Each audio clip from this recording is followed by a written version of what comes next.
Steve Austin, astronaut. A man barely alive.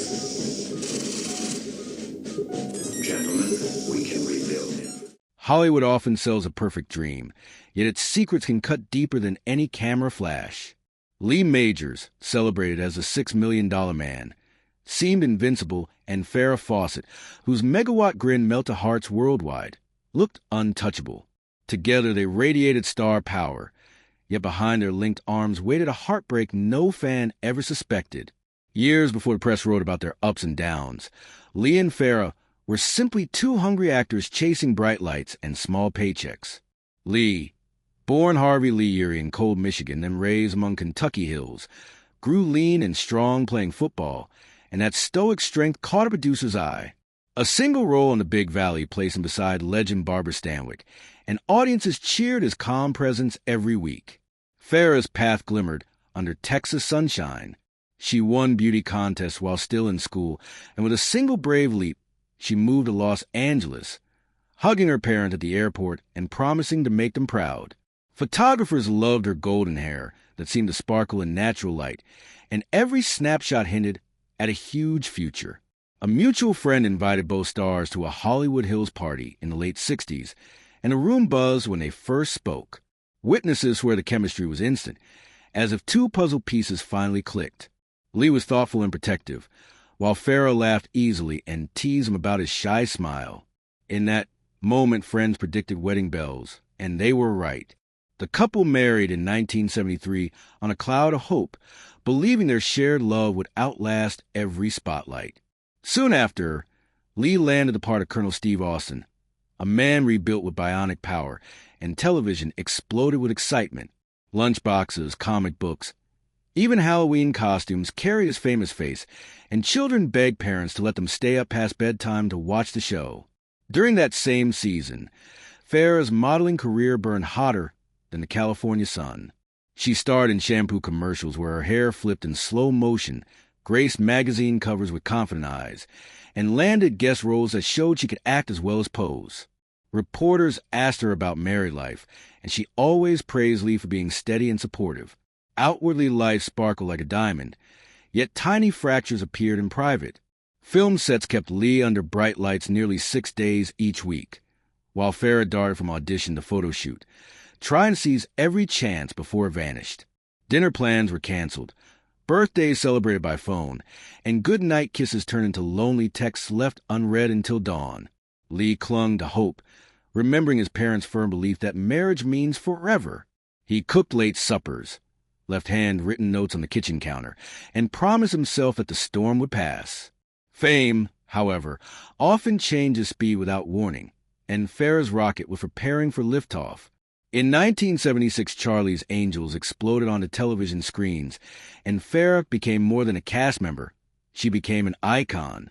Viewers loved the show's mix of action and glam, but Farrah's feathered hair and dazzling grin stole every scene. When her red swimsuit poster reached stores, it sold more than 12 million copies, stacking high in bedroom closets and college dorms until walls disappeared behind that famous pose. Overnight, Farrah's calendar filled with talk shows, magazine interviews, and commercial shoots. Producers offered movie deals, fashion lines begged for her face, and even international brands chased her for quick cameo ads.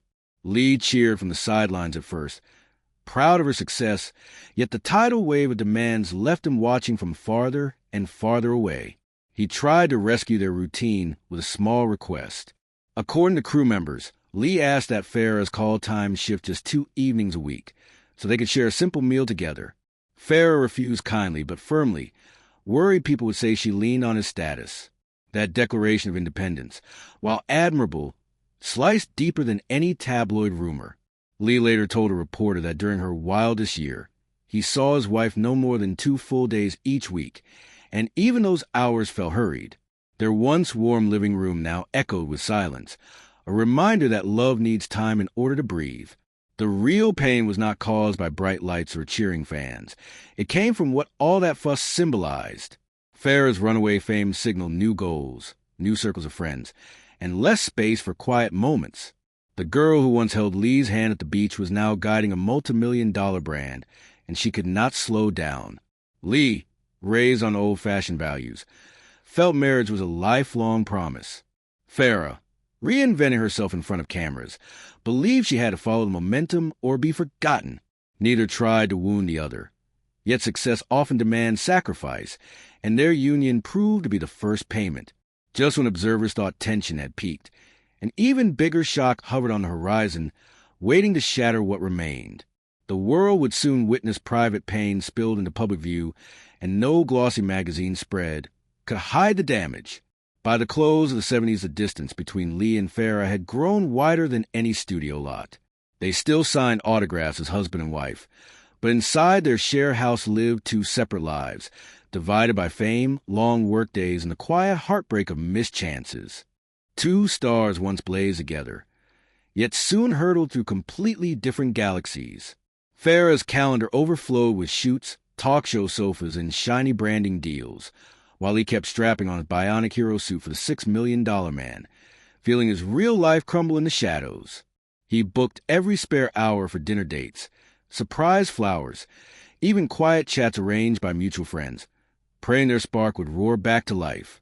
But without noticing, Farrah had already started drifting toward another orbit.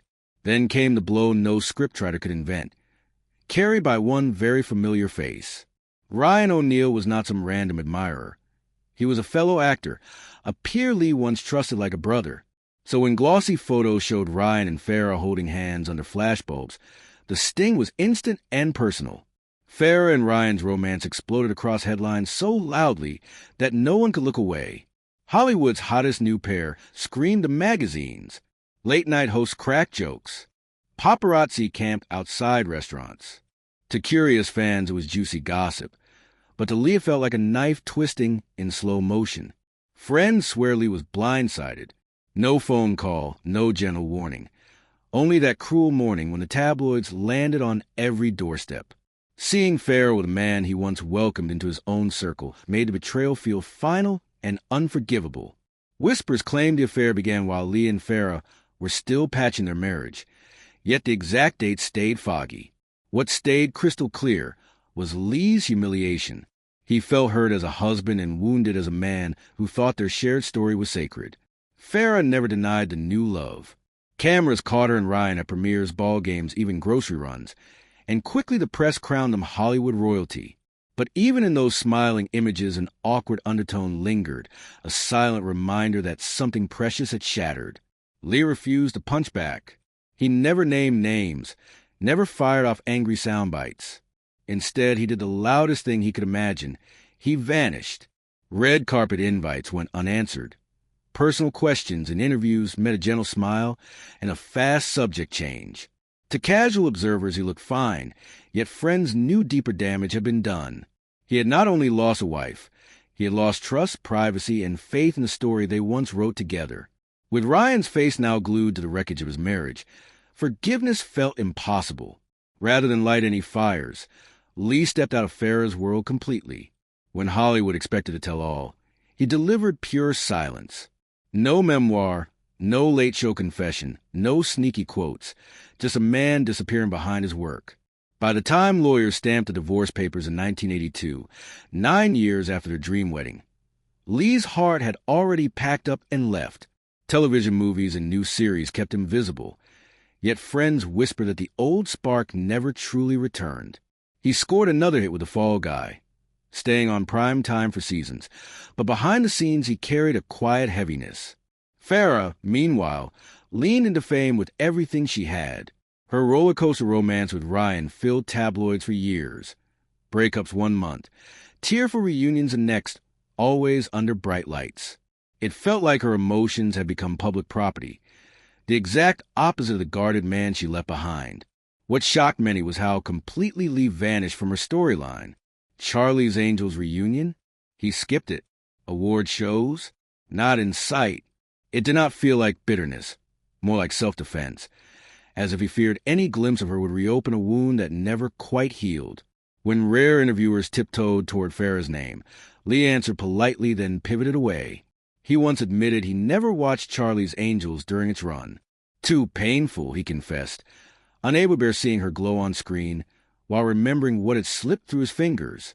Most striking of all, He never rewrote the narrative. No blame for Farrah, no digs at Ryan, no martyr pose. His only control was to erase himself from the public chapter of her life. Privately, the scar lingered. He dated, sure, yet no one ever filled the space Farrah once occupied.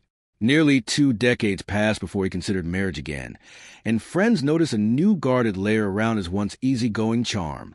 Farrah stayed Farrah, brave, headline-grabbing, sometimes messy, always magnetic. Her career hit peaks and valleys. Her love story with Ryan zigzagged wildly, and each twist sold more papers. She shared every triumph and bruise with the world, while he locked his door and tossed away the key. Their timeline seemed forever split, until an unexpected chance surfaced years later, quiet and off the record. What Lee chose in that moment confirmed what many had long suspected. Some heartbreaks fade only at the edges, and some silences roar louder than any spotlight ever could. Pain can fade, yet some echoes never die. Years rolled forward. Cameras found new darlings, and the world forgot the heartbreak that once glued magazines to grocery lines. Behind those bright headlines, though, a private twist nearly changed everything. It was the early 2000s. Farrah had slowed her pace, trading runway flash for painting, quiet charity visits, and the odd cameo.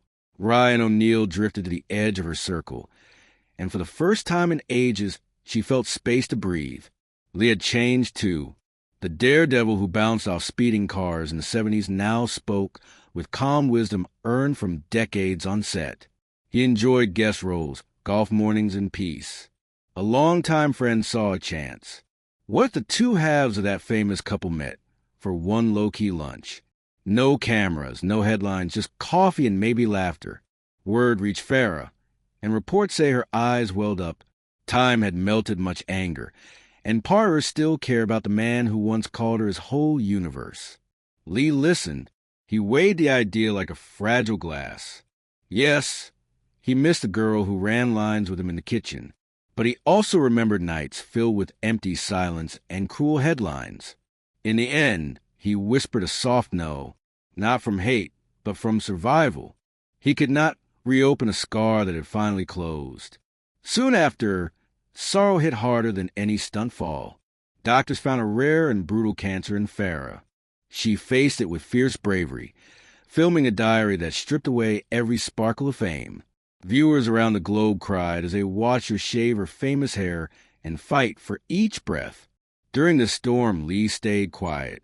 He followed every report, yet made no public move. Friends insist he prayed nightly, but stepping into her spotlight again felt impossible. He had said goodbye years before, and fear a final visit would tear both hearts wide open. In June 2009, grief swept across the industry. Farrah was gone. Lee offered a single line to the press. She fought a tremendous battle against a terrible disease. She was an angel on earth, and now she is an angel forever. Tender words, yet they echoed from a distance. He skipped the funeral. Some branded him cold. Others understood that sometimes pain is too deep for display. Lee later married a woman outside Hollywood, found calm, and built a life miles away from sunset billboards. Still, friends say Farrah's smile lingered in quiet rooms, a bittersweet picture framed in memory. Reporters looked for any hint of contact. They scanned guest lists when Farrah appeared at charity galas, hoping to spot Lee in the crowd. He never showed. Paparazzi waited outside Malibu homes, expecting a secret meeting. It never came. That absence became its own headline, a silent statement that hurt more than shouting. Close friends tried again when Farrah ended remission for a brief, hopeful stretch. Maybe now the timing felt right. They planned a private garden brunch. Only a handful of people, no flashbulbs allowed. Lee thanked them, yet chose to stay away. He said the past felt like wet cement that had finally dried, and stepping back would crack everything. Farrah respected his choice, even while she wished for one last smile. She focused on her son Redmond, on art pieces that mixed paint with photographs, and on a video diary that later helped raise millions for research. Through the lens, she spoke about regret and the strange way to fame, but she never blamed Lee. She called him a kind soul in a whisper caught on tape, though the clip never aired. When her health sank again, Ryan returned to her side. Their bond, messy yet real, became a cushion during hospital nights. Viewers debated whether Lee should have been there instead, yet the truth stayed hidden behind his closed front door. After her passing, tributes burst across screens. Old clips of Charlie's Angels replayed in marathon blocks, and news anchors recalled her hair, her smile, and that legendary poster. Fans left flowers on the Hollywood Walk of Fame star, shared by the Angels cast. Through it all, Lee remained home, watching in quiet, feeling memories press against his chest like a heavy book. In later interviews about new projects, journalists sometimes try to prod the old wound. Lee answered with gentle deflection. He praised her courage, then steered talk back to current roles. Observers noticed that his eyes softened every time her name surfaced, a flicker of pain that revealed the feelings he kept guarded. Years drifted by, and the story of Lee and Farrah settled into Hollywood legend. New generations discovered their photos, read quick summaries, and wondered why two people who looked so perfect could not find their forever ending. The real answer lies in the delicate space between pride and heartbreak, a place where words run out. To this day, friends claim Lee keeps one small box of mementos tucked in a study drawer. Inside rests their wedding photo, a cocktail napkin with her lipstick mark, and a faded note that says simply, "I believe in us." He has never shown it in public, yet he has never thrown it away. Love can outlive the people who felt it, living on in echoes and silence, in the soft click of a drawer that stays shut.